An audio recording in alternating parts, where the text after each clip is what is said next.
C'est, ça a l'air le groupe le plus équilibré. Mais attention aux deux équipes qui restent. Tout le monde regarde les deux premiers et ne regarde pas dessous. Je peux vous dire qu'il n'y a plus de petites équipes en Afrique. Attention, toutes les petites équipes sont organisées, elles sont bien physiquement et elles sont très dures à battre. Donc ne limitez pas le groupe à deux équipes. Il y en a quatre et il y a des points à prendre. En tant que président du comité d'organisation, je dois me réjouir du succès que cette cérémonie a eu. Nous avons eu droit à des interventions qui font appel à toute l'Afrique. Mais nous avons eu droit à voir des légendes. Nous avons eu les 24 équipes, la représentation des 24 équipes. Je crois que c'est un bon début pour la CAN, parce que la cérémonie de tirage au sort constitue l'élément précurseur de la CAN elle-même. Et de voir le succès, on se dit que la Côte d'Ivoire va gagner son pari d'organiser la plus belle édition. Nous sommes prêts. Selon le cahier de charges qui nous a été remis, nous avons respecté ce cahier de charges. Nous avions eu peur des intempéries, mais nous pensons que le report qui a été fait au mois de janvier-février ne devrait plus nous poser de problème.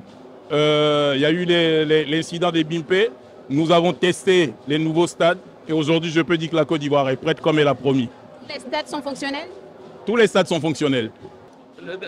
If you look at the nations that have qualified, this is indeed going to be the toughest, the most competitive, but it's very exciting because it also means that the quality of African football is consistently improving and it's as best as the very best in the world.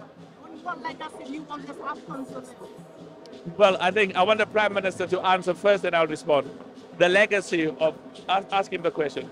The legacy you want this Africa Cup of Nations to leave here in Ivory Coast? I think that, to be really honest, with the arrival of Motsepe, we can feel that he want to rise up the CAN, I would say, all the way to the top, to what is being done in any cup, being the World Cup and FIFA. And we've been, I can say, we've been challenged by the CAF team. Every time we think something is perfect, they move one step further down the line, push us, to the borderline. And I say, President Motsepe, I think you told us that that was the line. He said, no, you have to do more. So by the time this cup starts, I think that you will see a FIFA World Champion Cup standard in the African continent. This is his challenge, and this is what we're going to meet. Africa can't wait. I'm sure that Ivory Coast can't wait as well. Africa can't wait, and Africa will not be deceived. We will meet your expectation. Thank you. President, you too. Well, I must say I am, we are showing the world the very best of Africa. Ivory Coast, Côte d'Ivoire has a very proud football history, has produced some of the best football players in the world. And this competition, this tournament will really inspire 1.5 billion people on the African continent. And we expect 200 nations worldwide. So you will have an extra 150 nations outside Africa watching the World Cup, and the stadiums are going to be full. And we are very, very proud that we are showing the rest of the world that when it comes to football, we are as good as the best in the world. And we are also sending a message that in terms of investment, technology, our commitment to improving the living conditions of our people, Côte d'Ivoire is an excellent country for investment, for partnership, and for tourism. So football is the instrument we are using. It's the tool we are using to show the best of Côte d'Ivoire and the best of Africa in football, as well as in commerce and business and investment. Écoutez, je pense que c'est un groupe difficile. Moi, je ne crois pas au groupe de la mort.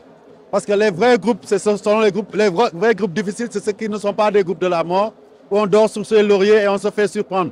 Aujourd'hui, on a le Cameroun, que tout le monde connaît, multiples champions d'Afrique, équipe tenace, des Lions qui ne lâchent rien, avec nos deux voisins gambiens, et guinéens. On sait que nous aurons des phases de groupe très chaudes à Yamoussoukro. On convie tout le monde là-bas parce que je pense que le centre d'intérêt, à part Abidjan avec le groupe de la Côte d'Ivoire, ce sera là-bas. Mais nous, ce que nous estimons, c'est que nous respectons ces adversaires, mais nous sommes tenants du titre et nous avons la volonté en tout cas de travailler à nous qualifier pour aller en finale encore, pour ramener le trophée à Dakar. Comme je l'ai dit tout à l'heure, je pense que dès le début, on savait que ça va être difficile pour tout le monde. Il n'y a pas de match facile maintenant en Afrique et surtout à la CAN. Déjà, c'est comme le président il a mentionné, c'est une réussite déjà pour les 24 équipes. Je pense qu'il y a un équilibre généralement dans tous les groupes, à part le groupe C où il y a le Cameroun, le Sénégal, donc ça va être, et le Guinée, ça va être un groupe de fer pour moi, je pense personnellement. Mais par rapport à la Tunisie, le groupe E, donc on a le Mali, le Sud-Afrique et Namibie, donc ça va être aussi pour nous par rapport à notre jeune équipe. Avec des jeunes joueurs qui leur manquent un peu d'expérience mais qui ont le caractère. Donc ça va être un groupe challenging pour nous. Ça va être des matchs, de grands matchs contre le Mali, de grands matchs contre l'Afrique du Sud. On savait que l'Afrique du Sud elle revient de loin. Donc ça va être une compétition très difficile pour nous, pour la Tunisie. Mais je compte sur les caractéristiques de nos jeunes joueurs qui ont l'habitude à nous rendre fiers.